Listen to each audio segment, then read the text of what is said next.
One. Hello and welcome to the unofficially official Mandalorian after show. That was the way, and we got a lot to talk about. We have the return of Bill Burr's character. We have a show from kind of an imperial point of view, and we find out that the Empire has some of the worst security measures in the galaxy. More on that later. But we have one more episode, but today we're talking about The Believer. And if I wasn't going to get copyrighted for it, I probably would have started playing the Monkees' I'm a Believer right now. You could always insert it later. Right. Yeah, I think yeah. if we say Well, you know, like 10 seconds, then it's legal. I think there's like a rule. Fair use. It falls under fair use. Right. Yeah. fair use. Yeah, yeah. But yeah, um, this was a pretty exciting episode, I thought. I really, really liked this episode. And this just hit me just a few minutes ago before we got on air. This was, as far as I can remember, the first episode since the very first episode that Grogu was not in the episode at all. Right. Yeah. And there was no kid in the episode. yeah. He was completely gone. Yeah. Yeah, this was, I think, my favorite episode on first viewing of the entire show. And so when I realized that there was also no Grogu, I'm like, do I have to think about that? Maybe I don't like the child. I don't think they're necessarily related, but I did notice both of those things. Yeah. I just really like Bill Burr. So that was amazing. Bill Burr. Even outside of Star Wars, I'm a huge Bill Burr fan. His stand-up comedy, anytime he's on Joe Rogan's podcast, I love Bill Burr. He's just somebody I can relate to. You know what I mean? Like he just gets it. And then when I saw him pop up as Mayfeld in the first season, I was like, yeah, that's awesome. They brought him in because he used to talk about how he hated Star Wars, and now he's in Star Wars. Interesting. And then when they said they were bringing him back, I was just like, yes. Yes. And that was one of my favorite episodes of last season, was his episode that he was in. That was just a great, fun little heist type of movie where they're, trying to get break someone out of prison. Just a fun little episode. Yeah. And I know we talked about it where it was like, that is ripe for bringing back. I didn't know which character they choose to bring back. But it was, to me, it was such a perfect setup. Like it was a great episode in and of itself. And then it was a perfect setup. Like, oh, you could just bring one of those people right back in. And I think I wouldn't have necessarily chosen Bill Burr's character myself because it seemed kind of one-dimensional and like, oh, he's just psycho. That's not really that interesting. But the writing that he got for him and what he did with the role in this episode, I'm so impressed. Like, I don't know anything about him personally. I'm not sure I've seen him before, but I was so impressed. Yeah, it gave him a lot of depth in this episode. Oh, yeah, definitely. He went from being just a former Imperial to, you really got a stormtrooper, wise ass. Yeah, that was great. Yeah. But I loved seeing that prison world, and to show how, if you notice, he was working on a TIE fighter. They were trying to get different materials from the TIE fighter, which was kind of this weird dichotomy of, trying to get something from the past and, taking something that had been this, horrible death machine and trying to, turn it into something productive. What's cool too, and maybe it's just because of my nerd, like lizard brain, noticed this. I've always talked about you, Mark, you've heard me on my podcast before talk about how I'm a big supporter of practical effects and stuff. And instead of producing everything and making molds and making this stuff you've never seen before, how they make props out of stuff, like everyday stuff you can go buy at the store. Like Qui-Gon's communicator was a Gillette, a woman's Gillette razor that was spray painted that looked like a communicator. That's what it was. If you look at the tools that he had while he was trying to take the TIE fighter apart, it was a buffing, like an electric buffer machine for a car that had the buffer wheel taken off, and it had like this thing that they'd made. It was just cool to be able to see stuff like that, how they're making props out of other things instead of just building props. Yeah. Well, and this is you mentioned that we did an interview with a guy by the name of Richard Stride, who was this is for our other show. I think you probably know what I'm talking about. He was the double for Obi-Wan in episodes 2 and 3, and he also played several different characters, but he also played the Geonosian king or leader, Poggle the Lesser. Poggle the Lesser. Yeah. And there's a scene where he's supposed to give the Death Star plans to Count Dooku, and they didn't have the actual disc. What they did was they went across the street and got a car air freshener, and took it out and turned it and taped it up and put it right there. And the line that he's supposed to give that shows up translated is something about the Jedi can't find out about the ultimate weapon or we're all doomed. But the line that he actually told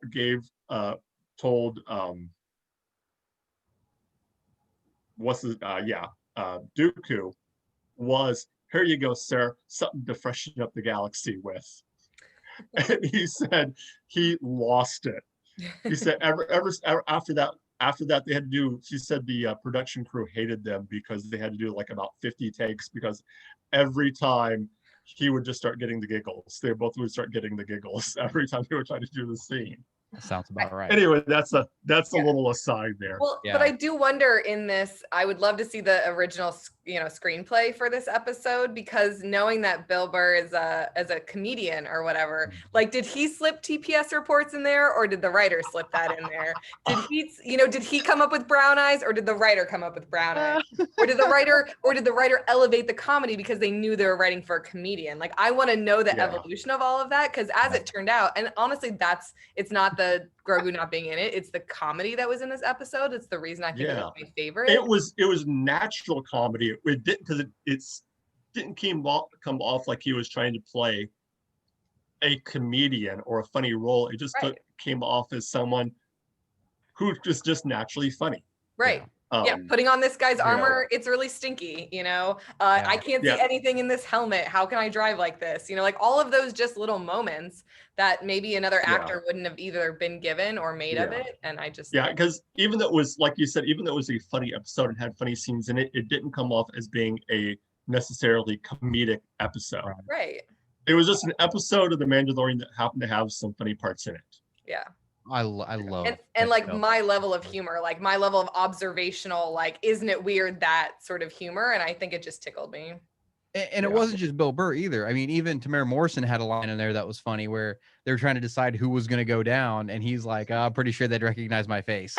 like that was great. Yes, that was amazing. I loved it, and he was rocking the clean armor too, the freshly repainted armor. Does he have like a paint shop on? Yeah, they stopped by Sherwin-Williams planet on the way to go pick up Mayfeld. Right, there you go. That must be it. And I loved his reaction when he first saw Boba Fett. He was like, "Oh crap!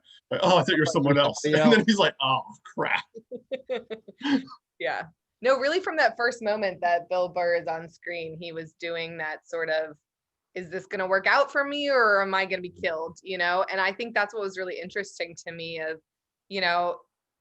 I'm still not 100% sure who the believer is in this episode. Like the title always makes perfect sense to me, except for this one. Yeah. But to me, it was meant as like a threat. I thought it was going to be Mayfield, and that he was still a believer in the Empire, and he was setting everybody up, and to get turned in or whatever. And so I was worried about that the whole time.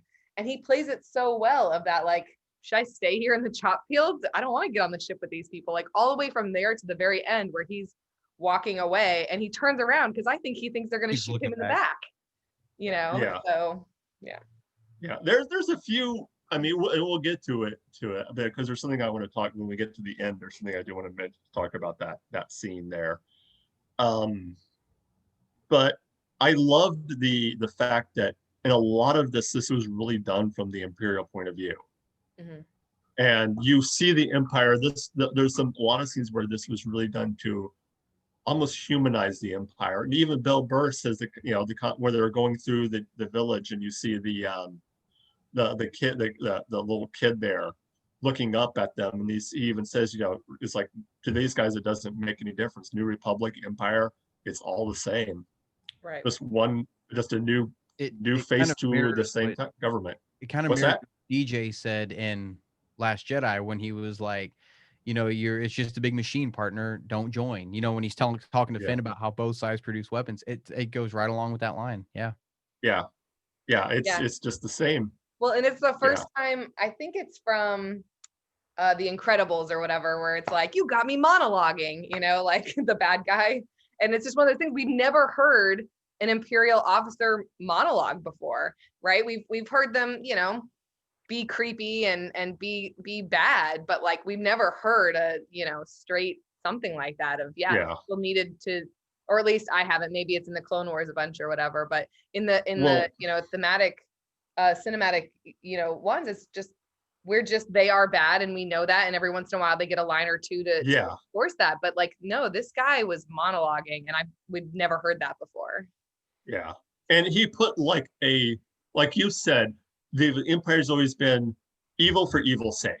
It's like, oh yeah, they're evil. But this put almost a reason behind that. I mean, not that it's necessarily good, but he said he's like, people, freedom is great, but what people really care for is order. And when you have chaos, and that's what led to the rise of the Empire in the first place, when you had so much chaos in the Old Republic, that when you have someone coming in and say, hey, I can give you order, it's almost like I know I'm going to get this wrong, but there was a saying about Mussolini during his rise about something to the effect of, we don't have any personal freedoms, but at least the trains run on time. It's the same thing. It was kind of, it was almost the same thing. It's like, yeah, sure, but hey, at least we have order. But I did love seeing the troopers cheering when the last transport comes in, and seeing it's, for a second there, you're like, oh yeah, you almost forgot that these were the bad guys, right? Like Mayfield cheering as the TIE fighters fly over. Right. Yeah. No, they set that up. That's a hero moment, right? Usually X-Wings, they gave the Empire the hero moment. So although you don't think about it too hard, Yeah, because he mentions, when they're being attacked by the pirates, as he calls them, but then when you really look back at it, those weren't pirates, those were insurgents. Well, I want to know what they were doing. I mean, were they were trying to blow up they were trying to, now that they were insurgents. I didn't even realize that. I was rooting against those guys, and I didn't even realize but were they doing it because their planet is being raided and mined and pillaged? Exactly. They were the natives of that planet, right? And the Empire was the invaders that were there strip mining their world, and they were trying to, get them off. Yeah, and it was shot in such a way that you were happy when they all get mowed down by by the TIE fighter. But then you look back and you're like, oh, which I think, in a way, looking back at it, I think that's exactly what the director was trying to do, was to get you to cheer, but then to look back at it and go like, oh, I was cheering the bad guys. Wait a minute, I feel dirty. I was cheering the villains. Yeah. But it also shows you, again, like Bill was saying, that there's not that much difference between, they were soldiers. I mean, they were just, so when that last shipment comes in, mission accomplished, and they were excited and happy, and just like any soldier would have been when they accomplish a mission. It doesn't matter who they're fighting for and who they're serving with. Mission was accomplished. Yeah. I do have questions about their efficiency, though, if they're that happy that 20% of the transports didn't die and made it there. Like, maybe you have a supply chain issue, guys. They're a glass half full kind of group. You know what I mean? Like, it's like when you knock your glass over and you're like, oh, but there's still like that half a sip in the bottom and you still drink it anyway. I mean, they made such a big deal out of it. Did they really not expect anyone to make it back? And in which case? Who were the guys that got chosen for this job, They standing around drawing straws. Oh, crap. And let's talk about their security methods. So apparently, all you There's need a reason the face. Empire lost the damn war. There's a reason. There's several reasons, but this is the reason. Although, is that like the is that like the CAPTCHA version of Right. the I am not a when you robot. log on the computer? I Scared am not a voice robot. Yeah, I like that. I am not a rebel. Yes, I'm not a rebel. Yeah, I mean, I did feel like I liked the way we got there. I obviously am always happy to see Pedro Pascal's face, so I'm not complaining, but it was very clunky in the way that it was written, right? Like it was clunky from the beginning of the like, oh, well, it has to be, the Mandalorian that ends up going with him because everyone else's face is on this register. And then it had to be him that walked into the thing because Bill Burr forgot his helmet in the car. It's like, it was just a little too clunky. And I felt like they could have smoothed that out because the whole time I was just like, we get it. He's going to take off his helmet. We get it. But yeah, the security system being anyone who's not a known rebel can activate this was interesting. Like, how about just the people in the facility can? Sure, how that worked, because when we did our last episode of the podcast, we had a guy on, Nick Albers, and he was talking that he thought that meant that Din Djarin was a former Imperial because his face was in the registry. But I don't know. Yeah. You got to I had to re-listen to it, but it's like anyone who's not a known New Republic or rebel will be able to access it. Which is also just not how that would work, right? Yeah, but the Empire doesn't have an entire database of every single rebel in the Rebel Alliance. Right. They don't have that database. They have like the hierarchy. Right. They got Leia and Han and Luke and Mon Mothma. They've got them, but not some like Joe Schmo from back world, whatever, and just decided to join because he wanted to get off of whatever planet he was on. And it's much easier to have a registry of who is allowed to watch or who is allowed to access it, right? You have your own stormtroopers and those people. So very strange, but it doesn't, I did see that conspiracy, that sort of idea, like, oh, that means, his face is in there. I'm like, no, you got to go back and listen to it. So yeah, don't prove that you're not supposed to be there. Just prove you're supposed to be there. And it's way easier. Yeah. It was, I did love the deer in headlights look that Din had during that whole time that he had Or even when Boba made that comment, I'm pretty sure they'll recognize my face, and he was just all right, let's do this. Yeah, no, I thought it was a really interesting and quiet sort of choice to have him be so muted during that entire scene, right? We know he's uncomfortable having his helmet off. This Imperial officer is staring right at him. This, sort of enemy guy that he hates, Mayfield, is staring right at him. And he's so muted, right? And I can empathize with that. In like a situation where you're not comfortable, your personality changes, right? He's so chatty when he's got his helmet on. And so I really like felt for him. And then especially when it was clear that Mayfield was going to start something, right? Like watching I thought he was going to swing on the guy. And then watching also him look at him be like, oh my God, this is about to happen. He was just that subtle, like, don't do it. No. But I thought he was going to swing on the guy, and he ended up just blasting him. Okay, well, we're going that route. Okay, cool. And that was the classic scene of the stormtrooper walking in with the plane just looking at like he just lunch tray. Yeah. And I was trying to figure out where I knew that officer from, and because I was like, man, I know who he is. I can't place him though. And then it finally hit me from just for me. I know he's probably been in other things, but for me, it was the guy from Kingsman: The Golden Circle, or no, the first Kingsman movie. Which one was that? Was that Secret Sir? I don't know, whatever. Yeah. The first Kingsman movie. He was the guy that was tying people to the railroad tracks, testing them during the Kingsman's tests.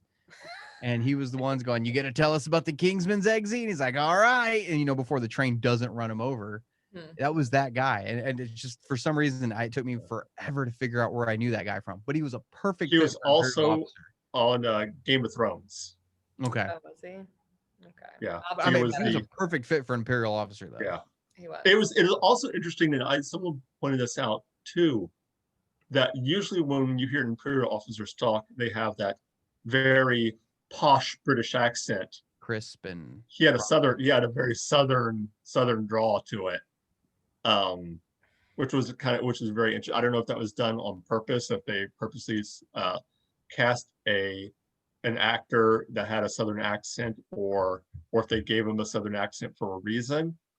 But it definitely was an interesting choice, after hearing the upper class British accent throughout most of the Empire, to hear suddenly, it's like, how y'all doing? Y'all want to join the Empire? Yeah, interesting. I hadn't really thought about that, but that's definitely true. So yeah. But anyway, they also, another thing I noticed in here was they had my favorite sound effect of all time in Star Wars. Hoping you bring that up. I already know what it is. The sonic charge. The seismic charges. Yep. That moment of silence before you boom, boom, that is the coolest sound effect. When the slave one was taking off, I kept telling Kirsty, I was like, oh my god, please do a seismic charge. Please do a seismic charge.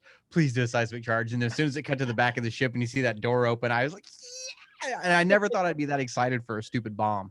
But it was just so happy that they were actually doing that callback. Yes. Another thing that also proved, true, is that when it comes to stormtroopers, if you're not a main character, stormtroopers have perfect aim.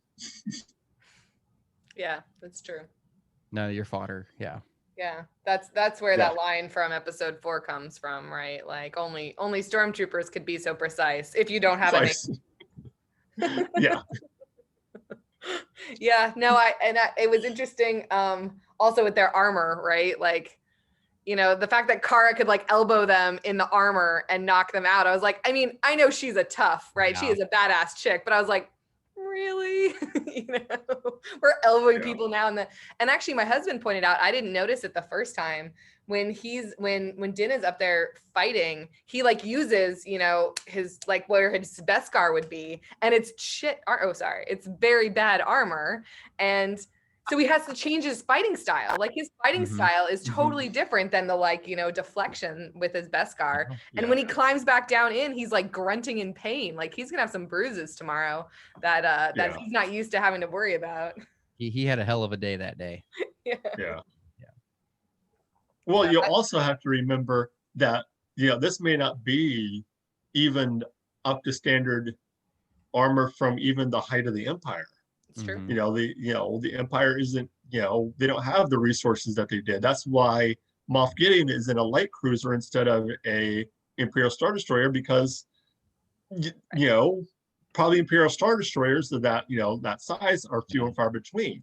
Right. So it would make sense, with a resource at this point, Empire timeline, Battle of Jakku has not happened yet. At this point, it hasn't.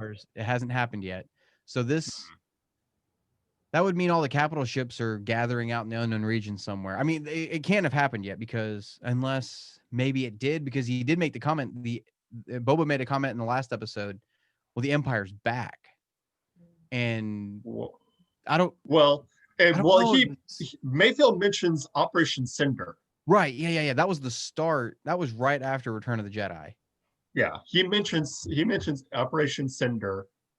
Let me look at it. I rely on you guys to tell me these things because I wasn't sure. I'm the canon junkie. I'm supposed to know. This is 5 years after Return of the Jedi. Yeah. Yeah. I wasn't sure about any of that. I did notice with Moff Gideon's ship that, like, if there are these X-Wing patrols and stuff like that in the previous episodes, the fact that they haven't noticed, the supply ship on Mon Cali, and they haven't noticed Moff Gideon's ship just like cruising around wherever it wants. They clearly don't have a very good web setup yet. But even I think it was the Captain Teva or whatever says, there's something going on out here, and no one else really believes me. But I figured that must all be setting up that stuff. The Battle of Jakku has not happened yet. Oh, okay. In Mandalorian. So we're still at that Imperial Remnant stage. Okay. Yeah. Okay. So they haven't signed the Galactic Concordance or anything like that. Right. Okay. So technically the Galactic Civil War is still going on. Technically, but the rebellion's just been rebranded as the New Republic. New Republic. Yeah, because the Empire was still like doing it was in its like death throes for that last like 3 or 4 years, something like that. So yeah. At least 6 now if we're up to here. So which maybe we'll get a mention of the Battle of Jakku somewhere, because like what you said with the Operation Cinder, that was a nice touch, because for us canon junkies, for people who keep up on everything and read the comics and everything, that means something to us. But there's people sitting at home who've only watched the Star Wars movies that are watching this, have no clue what Operation Cinder is, and that's okay. Mm-hmm. But for us, we're like, oh, I see what you did there. Nice little mention of it. That was cool. Yeah, I had no idea that was after the Death Star, right? I had no idea. So it was immediately after, because basically the Operation Cinder was these like red Sentinel droids brought a message from the Emperor, his final order, in the event of his death, and told all these high-ranking officials to start Operation Cinder. And it was the final order he was to give, basically as revenge for killing him. Okay. So, yeah.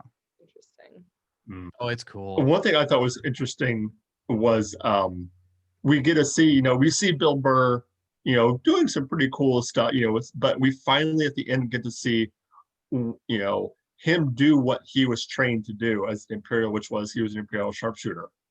And we see that him take that shot and hit that. That was cool. Give me that cycler rifle. Just a slug thrower. It wasn't even a blaster. Or was it?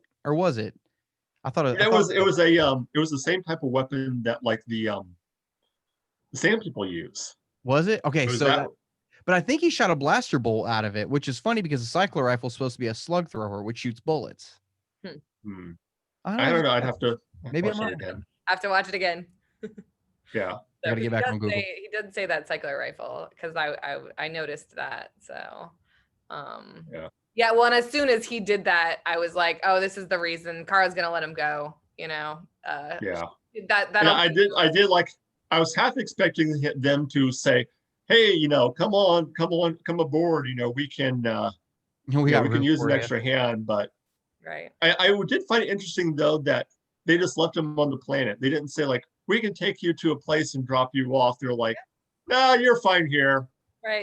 Yeah, you just blew up an entire Imperial facility, and you just murdered a bunch of medium ranked Imperial officers, but you should be fine here. No one's gonna come looking for you or come to investigate that incident, or there won't be any follow-up. No.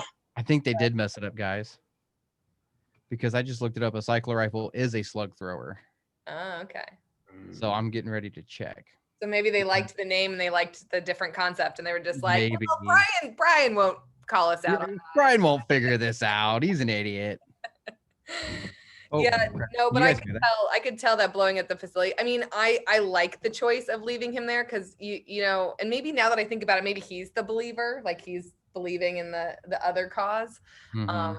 But I like the idea of leaving Mayfield there because it's not helping him really, right? It's not, oh, we'll drop you off on the planet of your choice, and this way they have plausible deniability too of like, oh yeah, we thought he died in the blast, and if someone finds him, she's not going to get in trouble because it turns out he didn't. But also I wouldn't want him around, right? Like he was really helpful on this mission and it was really interesting to have him there, but that doesn't mean I would sleep at night if he was on the same ship as me, so. You know what? I'm rewatching it. It's not a blaster. It's actually a bullet. They didn't mess it up. Okay. No, we're good. I'm sorry. That was bugging me. I had to go back and check. Oh, I like it. You're like, let me just clarify this right now. I didn't want to lie to everybody, so I was wrong.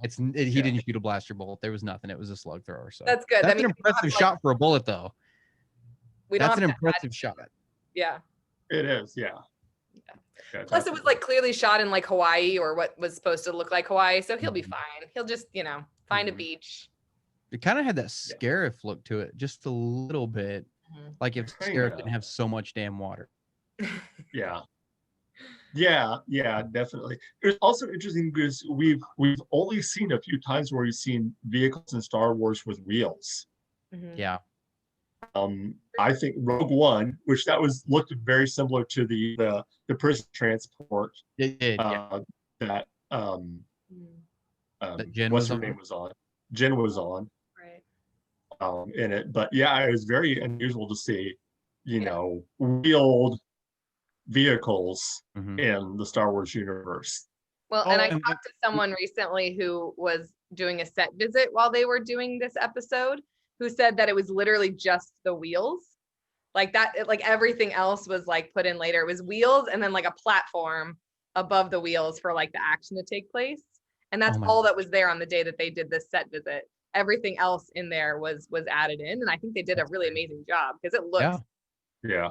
real. and we got to talk about the ending where Moff Gideon is on a ship and he gets the transmission from Din Djarin, because you can see the fear in Gideon's face, like, oh shit, you're still alive. I forgot about you. Yeah. Like, here we go. Crap. Yeah. Yes. So I have a pretty terrible memory, and I also don't watch the recap of the because I feel it's a bit of a spoiler to know what the show thinks is relevant for me to know. So the transmission seemed kind of odd, I was like, that's sort of an oddly phrased thing for him to say, and like, is that really that intimidating? But then someone said, and I went back and watched chapter 7, it is like word for word what Moff Gideon says to him. He was rubbing it in his face is what Yeah, he was and I doing. just totally missed that, but I could tell that Moff Gideon was like salty about it. So I knew I had missed something, but I think that's pretty amazing. I like that. Well, another thing, I this kind of interesting, bringing everything back, that the episode last season where Din takes off his helmet was almost the exact same episode in this season where Din takes off his helmet. Yeah.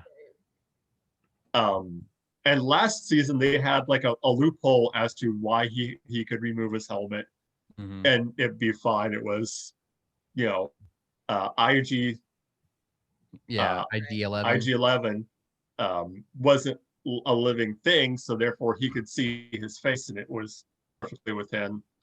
This is one where there was no loophole. It was just like, oh crap, I gotta get this done, and there's only one way I can do this. He basically broke his creed.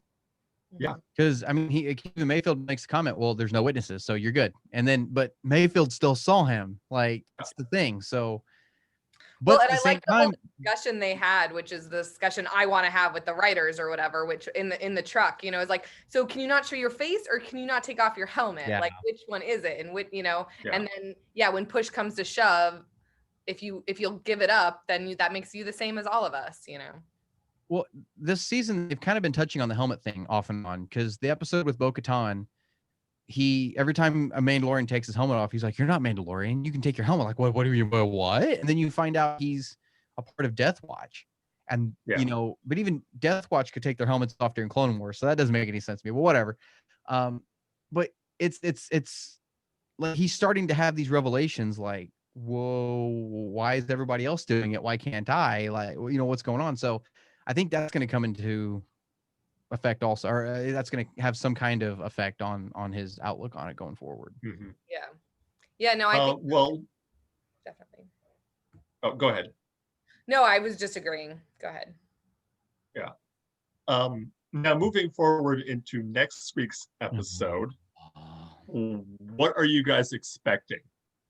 Because there didn't seem to be a lot of questions, and we still seem to have a ton of questions and a ton of possibilities of stuff that could happen, because nothing was really answered in this episode. Right. I mean, really nothing was answered in this episode, and so we have a huge amount of possibilities of stuff that could go down in next episode. I mean, what are you guys expecting, other than another great episode of The Mandalorian? Yeah, I had a whole list of things I wanted to happen in this one. Like, I want to know how Boba Fett got out of the Sarlacc. I wanted there to be like all this sort of like buddy, conversations on Slave One, on the transport or something like that. I don't think we're going to get those answers, period. Someone said to me that they think, Razor Crest, RIP, so he needs a new ship. They were like, probably Boba Fett will die and he'll just have Slave One for the rest of the series. No. Speaking of Slave One, I did like how when they're in the cargo section, how you see the ship turn around them so that they're never like falling, Yeah. that was kind of a cool little effect. I thought it's like, okay, how does that work? Like, oh, okay, that's cool. It must have been part of the wing assembly because the wings always stayed the same way also. Yeah. Whichever way the ship goes, they stay level. Yeah. I think. Do you think we'll get any more surprises next episode as far as like? I think so, because we had the episode where he took Grogu to Tython and made contact with a Jedi. We assume that Jedi's got to pop up. You know what I mean? Like, so could we get? Do you think we could see the appearance of a certain person that happens to be looking behind you? Which one? Because I've got 3 back there. The poster. The poster? Oh, Thrawn. No, I think they're gonna end up saving that because we got this big dump from Lucasfilm last week. And then they announced the Rangers of the New Republic and Ahsoka live action series. And they said that they're going to culminate with Mandalorian. They're happening concurrently with Mandalorian, and they're going to end in this big 3-way crossover event, this big cinematic event. That's when you're going to see Thrawn. I think the Ahsoka series is going to be, because they said the epilogue of Rebels, where she meets up with Sabine to go find Ezra from Rebels, is after her appearance in Mandalorian. Okay. So I think that's what that series is going to be. They're going to go find Ezra, and then Rangers of the New Republic is going to get called in at some point. Like, you're going to build up these characters and Rangers, this big crew, and Ahsoka's going to realize she's in over her head. She's going to call in Rangers of the New Republic to fight Thrawn and Ezra, and Mando's going to be there, and it's going to be freaking nuts. Sorry, I had to go off. I had to go off for a second. Yeah, so that's a few seasons away, all of that, as opposed to Oh yeah. Yeah. So you don't think that next season's big baddie is going to be Thrawn? No. For the Mandalorian? No, I don't think so. I think for Ahsoka. I mean, I think that's going to be hers. So yeah, that would make sense. So who do you think the Jedi that we see that we get will be? Because there's been rumors, there's been theories. I've heard Ezra name mentioned. I've heard Luke. See, Luke makes the most sense. Yeah, but they're not going to recast. Luke, they're not going to. But there's got to be other Jedi out there. And here's the thing: I keep seeing Mace Windu pop up a lot too. I think that I think even on our podcast 2 weeks ago, we were talking about Mace Windu quite a bit, and we thought it'd be cool if he popped up, mainly because of his relationship with Boba Fett. Because Mace killed Jango and Boba wants all that revenge and everything like that, which would be a really cool dynamic, considering Boba just told Din Djarin, we're with you until you get the kid back. But if you've got to give the kid to Mace Windu, now Boba has to go against his code. You know what I'm saying? Like, it'd be a really cool dynamic to see those two face off again. But it's not gonna be Mace. If I'm betting anything, it's gonna be Luke. And now there's been talk, and I know that even Mark Hamill has talked about what's his name? Sebastian Stan doing the role. I'm not big on recasting Luke. Yeah, I'm not big on recasting Luke. I'm not. I hate it. But you shave that guy up and you cut his hair, damn it, if he does not look like Luke from Return of the Jedi, I'm not playing. Yeah, it's. And I mean, you could even, and it's not something that I'm necessarily a fan of, deep fake, because it's hit or miss with doing the facial. Yeah, the deep fake. The deep fake thing, because I mean, you really get into the uncanny valley stuff there. Yeah, I really hope they don't do that. If you look at what ILM did with Rogue One with Tarkin and Leia, and you put it next to somebody else just deep faked it on their own home computer, and the deep fake straight looks like Peter Cushing standing there. You could tell on Rogue One that wasn't Peter Cushing, right? But you couldn't tell with the deep fake. It straight looked like he was standing. It was creepy, and not like Canny Valley creepy, but it was just like, he's here, like he's back. So maybe, I don't know, man. I have all the faith in John and Dave at this point, though. Yeah. So whatever they decide to do, I'm on board with it. Yeah, I'd kind of like to see them put off it, maybe just because I don't know how I feel about what they'll do and stuff, but I'm perfectly happy if they put off the whole Jedi part of the storyline a whole nother season. We didn't make a whole lot of progress on it this season. I feel like you could very easily get through another 8-episode season and just be like, like little dabbles here. Another name that has popped up is, and I can never pronounce the guy's character's name. It was the character off of the Jedi Fallen Order. Cal Kestis? Yeah, that's Cal a Kestis. possibility. That's Yeah. another name that has popped up. If he's still alive. Yes. We don't know if he is or not. Depends on how good or bad you are at the game, I guess.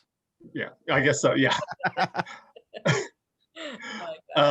But that would be kind of that would be another like really, really dark, deep dive there for canon nerd, And what's cool is the actor for him. You could just bring him in to play him. That's the thing, So yeah, that'd be cool. Yeah. That'd be all right. Yeah. I mean, did they go with Luke and go with the character that everyone knows? Like everyone knows, like whether it doesn't matter if the only thing you've seen is the movies, everyone knows Luke. But not as many people know Cal Kestis, not many people know Ezra. And it'd be a good way to bring him into a more mainstream media too, where people are seeing him more and get more exposure on the character. Because I've been hearing the word Filoniverse getting thrown around. Because all of his characters are basically popping up from like Clone Wars and Rebels.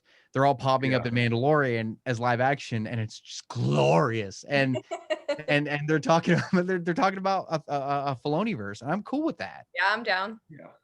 So far, so good. For those of us who weren't already on believers, so yeah. I see what you did there.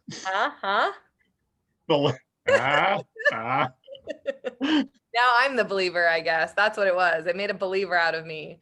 Honestly, because it's interesting because I do like this show. I find it very compelling.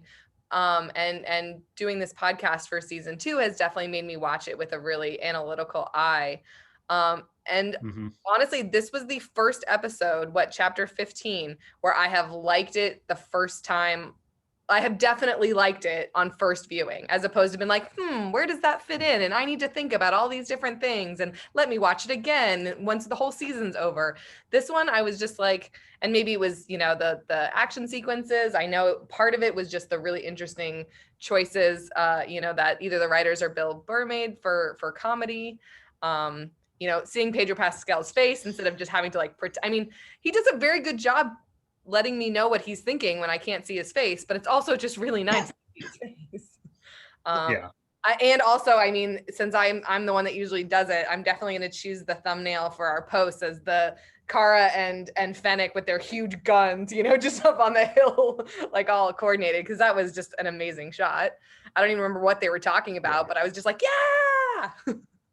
Let me ask you guys this. How long do you guys want to see this show go? Because it's one of those shows where you don't want to see it just peter out and you never get a good ending. You want it to have a solid ending to the story. Rebels went 4 seasons, had a great solid ending. Clone Wars went 7 seasons. You had to go back and get its ending, but it still had a solid ending. And Resistance didn't get that final season, and it kind of felt jarring when it ended after 2 seasons. So how long do you want this to go? I would say think it'll go no more than 5 seasons. I think 5 seasons is a good number. Especially if they did with what they did with, and I'm going to cross streams here, what they did with Babylon 5, where they had a set ending. He had Straczynski had everything planned out from the beginning of this is the start, this is the end, and everything is laid out. If they have that with Mandalorian, then I think 5 seasons would be a good run. Yeah. Especially that sounds about right to me. Yeah.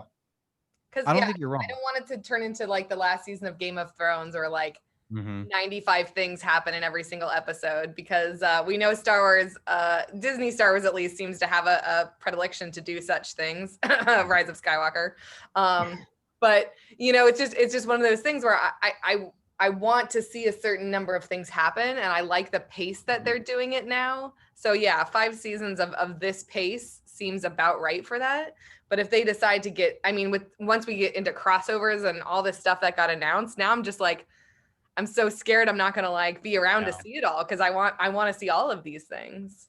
One thing I would like to see happen is, I think it would be kind of interesting if all of these different shows that we have coming out, so like Mandalorian, Ahsoka, Rogue Squadron, which is a movie, Rangers of the New Republic, if all of these culminate and end at just before Force Awakens.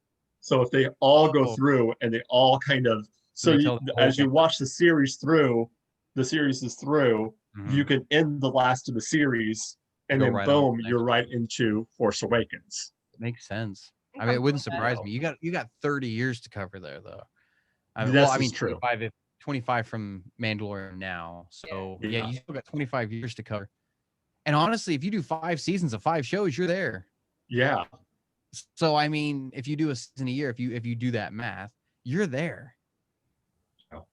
Yeah. But now, this is one thing I have to ask you guys. Yeah. And we'll talk about this on my other show, but I just want to get your thoughts. What is of all the new shows and movies that they announced, what's the one that you're most looking forward to?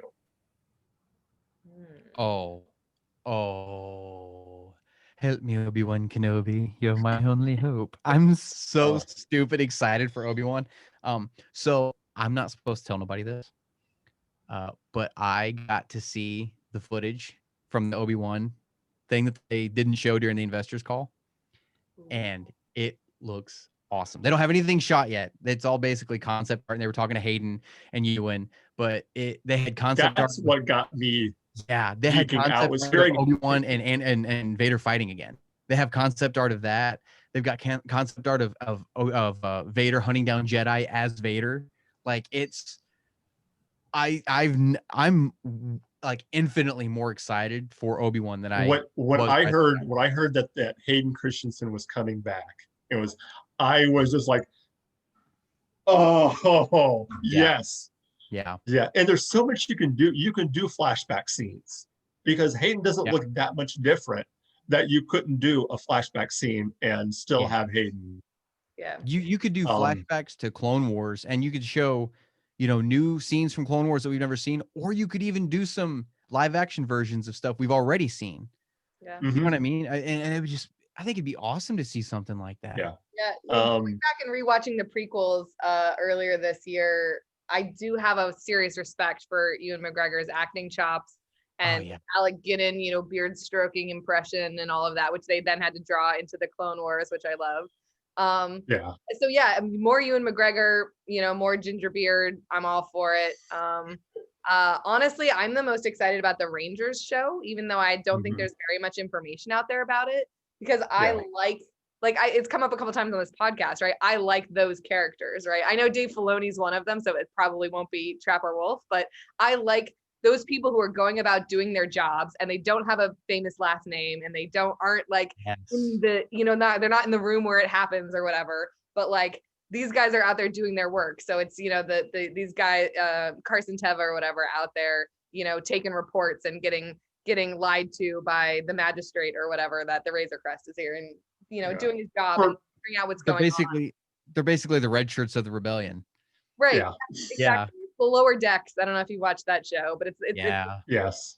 Yeah. And I haven't. There's like all different ones, right? There's the correctional officer who was, the guy who voiced Matt Lantner or whatever that voiced. Yeah, Matt Lantner. So there's people like that who are the one guy on a prison transport. There's I'm hopeful that there's some sort of like wildlife officer who's, maybe taking reports about all those ice spiders that were killed and that crate dragon that was, I want those stories. So to me, join the rebellion, they said, you'll see the universe, they said, sitting there cleaning up spider guts off the ground. Exactly. So like the potential in that universe is so high that I'm excited that it's going to get explored. I have no idea if that's at all where it's going to go, because I feel like they haven't announced anything. But that show is really exciting to me, and I hope. For me, and it's just because I'm a geek for like all the old, the fighter squadrons and stuff like that. So for me, hearing Rogue Squadron coming out, and did you see the little not teaser, but the with the director talking about her history with her father and how her father was a fighter pilot and was killed in action. And how she always wanted to make a movie that was kind of about that, but never could find the right script and never could find the right story. And then she said, now I finally found something that gets both of my loves, both of my passions. As she puts on a helmet and she turns around, and you see an X-wing sitting in the car park, and as she walks to get in the car, I'm like, putting on an orange jumpsuit as she's walking. Oh yeah, and you notice that the music they did was almost a combination of like Top Gun with the piano. Star Wars. I have goosebumps. You guys describing it. I'll have to go watch it. Cool. I totally missed that. Go check out her Twitter because it's on. She released that Twitter like the second the announcement was made. But did you notice they're not calling it Rogue Squadron, a Star Wars story? They're calling it Rogue Star Wars Rogue Squadron. Yeah, Rogue Squadron. The way I think it should have been from the get-go with these damn movies. And I'm hoping this takes place after Jedi, so it's New Republic, and Dennis Lawson comes back as Commander Wedge Antilles, head of Rogue Squadron. Yes. Like, even if you never see him in X-Wing, just to have him as like the head of the squadron and like the commanding officer. Oh, and also if they bring in any of the characters from the original Rogue Squadron books. Yes. Like if they bring. Yeah. No, you need to talk to Richard J because he is a huge Rogue Squadron fan. Oh yeah. I could, not to get graphic on the show because I don't want to get too bad, but I could hear the blood rushing to a certain part of his body from across the ocean when they made that announcement. Like he was that excited for it. And you need to go talk to him about that because he was tweeting the author of those old Rogue Squadron books the second that announcement came out. And he was like, I didn't know anything about this. I found out when you guys did. Like, this is awesome though. Yeah, because those were some of my favorite books during of the old the Legends. I loved the Rogue Squadron books, and finally having them back and hearing that again. Yes, that was just like, oh, because I even mentioned in my old podcast that would be a great TV series or a movie to do a Rogue Squadron. Yeah, initially I said TV series, but making it a movie is also pretty cool too. Yeah. Anyway, on that a lot too, the whole starfighter aspect of everything, because they've been doing the Alphabet Squadron novels, they did the Squadrons game, and now they're doing Rogue Squadron for the movie. Like they're really focusing on that heavy right now for some reason. Interesting. Well, before we get out of here, we have I have a pretty major announcement to make here concerning, I guess you could say, the future of this show, the future of what's going to happen after next week. Obviously, we're going to be breaking for the holidays with all of our shows, all of my shows coming up pretty soon. But starting next year, I am officially announcing the return of a show I've had a while back, never really got off the ground. It is a little show I'm calling Nerdy Observations. We're going to be talking about all the other stuff outside of Star Wars, comic books, Star Trek, sci-fi, anything nerdy, anything geeky. We're going to be talking about it, and there'll be more details to come in the weeks to come as I kind of roll out how everything's going to work and kind of the format of the show. And so be looking for news of that in the coming weeks as we kind of start rolling stuff out. But that will be in 2021, which hopefully will be a lot better than 2020. It's a low bar, but I think. Yeah, no kidding. That's great. I'm excited. Solar flare could cook the planet at this point, and we'd still be better than what this past year was. Yes, true. Anyway, well, that will do it for us this week. Brian, since you weren't here the last few weeks, why don't you take us first, start out by letting us know where people can find you.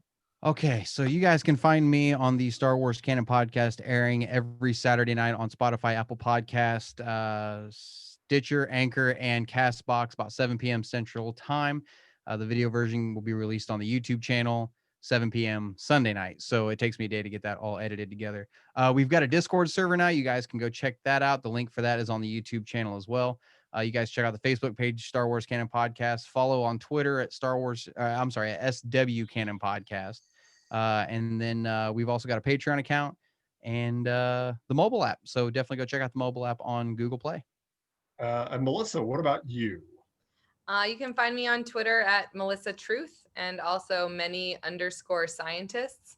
I'm hoping to put together a Science of Star Wars podcast next year. I'm getting ready to head out to sea for a couple of months, so it'll have to be March at least. But my love for Star Wars and nerdy stuff about it never goes away. I do also want to report that I have a new favorite line. I know I've been signing off the podcast with Dank Farrick, but I think at least for today, it's let's get a drink, Brown Eyes. Brown Eyes who? Brown Eyes Skywalker. Yes, I saw that meme, but yes. I have not look for that. You can find me personally at johntolly3930@gmail.com. You can email me there. You can also find me on Twitter at JohnMarkTolly1 because I'm, of course, the #1 John Mark Tolly on Twitter. #1. You can find me each and every week also on, I can't remember the name of my own show. War of the Stars, a Star Wars podcast. I had a brain fart. I hate when that happens. War of the Stars, a Star Wars podcast. You had one job. I have one job. One job. And you can email the show at thatwastheway2020, and also that was the way 2020 on Twitter, and the Facebook page That Was the Way, and the Mandalorian After Show. Oh, our Twitter is, I think, That Was the Way 1, if I remember. That Was the Way 1. Okay. Oh yeah, anyway, it's been one of those years. People have clearly found us if they're listening to this, so it's okay. We will see you all next week for the final episode of The Mandalorian, and the final episode, at least of 2020, of That Was the Way, a Mandalorian After Show. Until next week, let's get a drink, Brown Eyes.